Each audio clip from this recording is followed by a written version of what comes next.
Welcome back. We're looking at some of the biggest stories of the week, from terror attacks in Iraq and Pakistan to fighting in Ukraine, and U.S. relations with Russia to the latest with U.S. President Donald Trump. Still with us, Alexander Nekrassov is a Russian political commentator. Ansgar Graw is a German journalist with Die Welt. Mary C. Curtis is a journalist and columnist at Roll Call, and Gianno Caldwell is a Republican strategist. Ansgar, let's get back to the relationship between the United States and Russia. President Trump held a news conference, and he again complained about the fact that the media is making a big thing of the point that Russia interfered in the U.S. election. We have yet to see evidence of that, but he denied that there was any interference at all. We also hear from the Democrats, in fact, a Democratic congressman said this morning on national radio in the United States that 17 U.S. intelligence agencies came to the same conclusion, that Russia did meddle in the U.S. election. What are we to make of all this? At this point, we have to make of it that we can't expect that Trump says on day one the same what he will say on day two. Some days ago, 2 weeks ago, he said, yes, I think it was Russia. Now he says that's all fake news.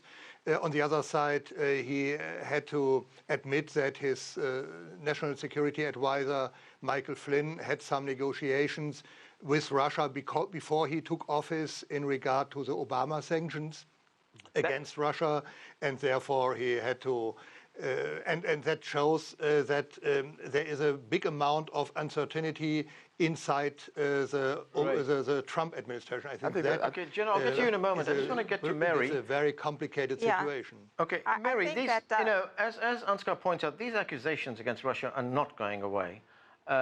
You know, when Democratic politicians tell us that 17 intelligence agencies came to the conclusion that Russia interfered in the election, there's an inference there that these 17 intelligence agencies each conducted their own investigation and all came to the same conclusion. Is that what happened?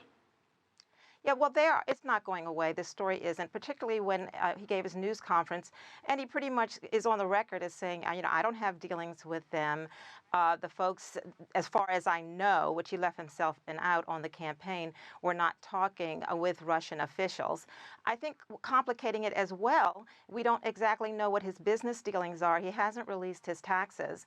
One of his sons has said that they had quite a bit of dealings with Russian companies, and so that's another question mark that will not be resolved until we learn more on that end. So it seems like we are still getting these leaks from the intelligence agencies, and presumably there are transcripts. So there is so much more out there. I think the administration hoped that the resignation of Michael Flynn would bring an end to these questions, but in a sense, it's only beginning. Gianno, you know, the president has two problems here, where I can see it right now. One is, as Ansgar pointed out, at one stage he said, yes, Russia could have been involved. Now he says, no, Russia was not involved. And within his administration, we had the new Secretary of Defense, James Mattis, saying that, yes, Russia did interfere with the election. Let's take a listen to what James Mattis had to say. I would just say there's very little doubt that they have either interfered or they have attempted to interfere in a number of elections in the democracies. And what we will do is we will engage politically. We are not in a position right now to collaborate on a military level, but our political leaders will engage and try to find common ground or a way forward where Russia, living up to its commitments, will return to a partnership of sorts here with NATO. But Russia is going to have to prove itself first. So doesn't this tell us that there is disarray in the White House? They're not rowing in the same direction. Well, I disagree, and I disagree with the way that question was posed. First and foremost, he did say at a press conference, yes, it was Russia. He was clear about that, and all the intelligence agencies agree. Now, moving forward, everybody appeared to be on the same track. We just heard what the Secretary of Defense just said. I don't think, like Mary said, this is going to go away anytime soon. Right.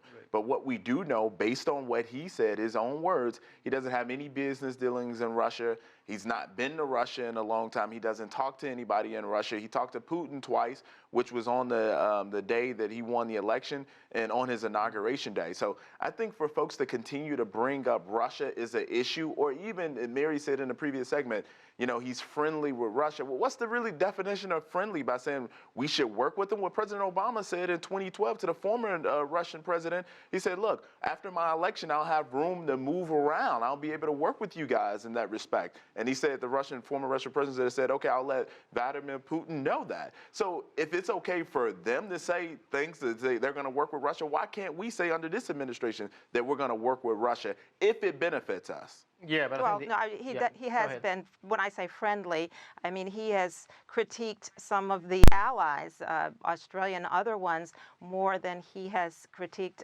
Russia in a way. So that's why people are asking those questions and want to get to the bottom of whatever the contact was. So it's not saying that we don't cooperate when we have different interests that will align with any country, but it's just saying that everyone has noticed that he is very complimentary to Vladimir Putin unconditionally, and vice versa. Okay, Alexander, you have worked. I think one moment, Ansgar, I'll get to you. I want to get to Alexander for a moment here. Alexander, you've worked at the highest levels of the Russian government. You were an advisor to the Kremlin.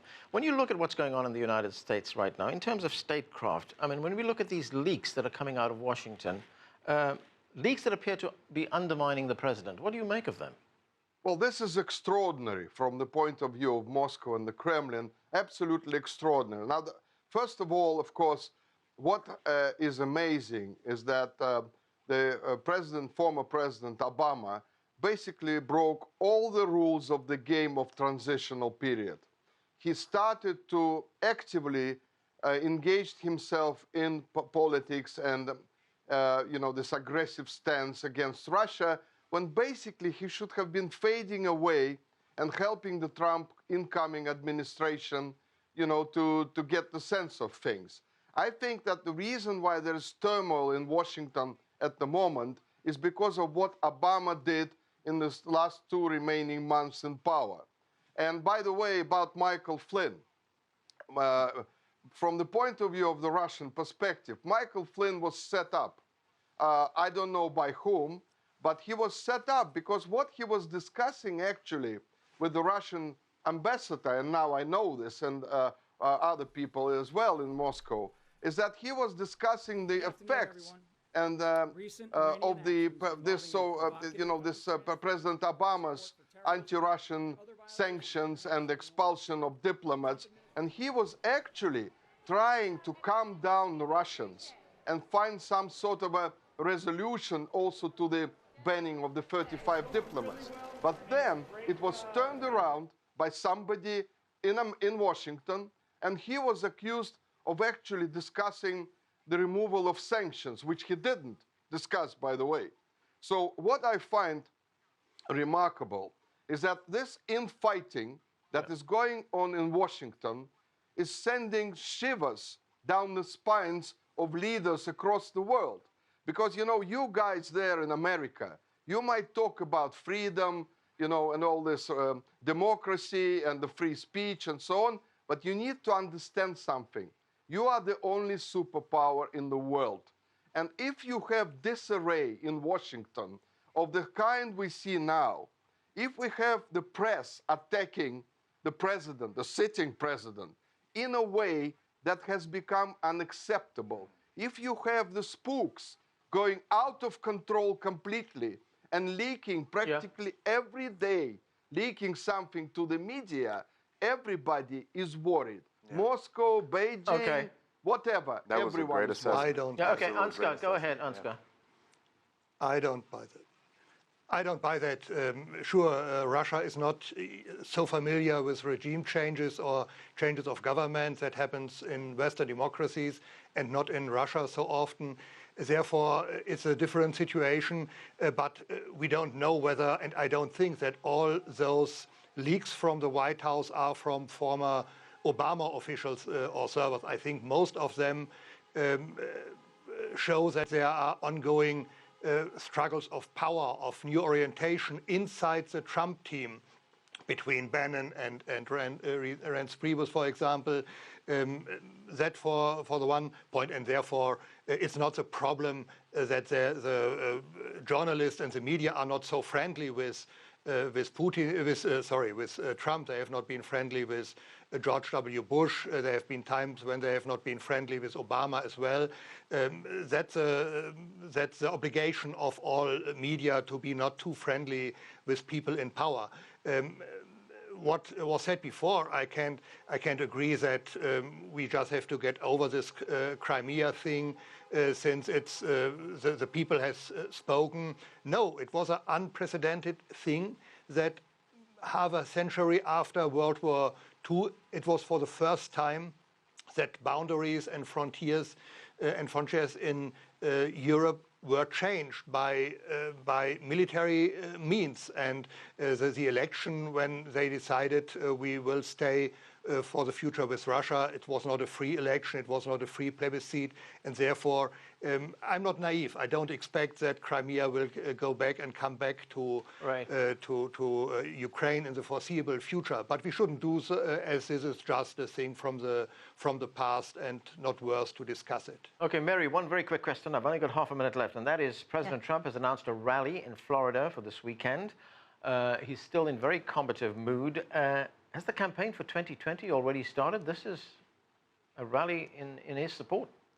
Well, Donald Trump is always most comfortable when he's around his supporters. So he's had a pretty rough time, and I think he'll be happy to go down to Florida to where part of his base is, one of his homes is, and to feel the crowd and to play like the crowd, play to his base. I think it'll be a comfort zone after a pretty rough time in Washington, and not just from the media, others, but from folks in his own party. You see folks like Senator John McCain and Lindsey Graham, Republicans, who are asking more questions. Okay. So I think he'll be happy to get away. Okay, that's where we have to leave it. Thanks to all of you for joining us.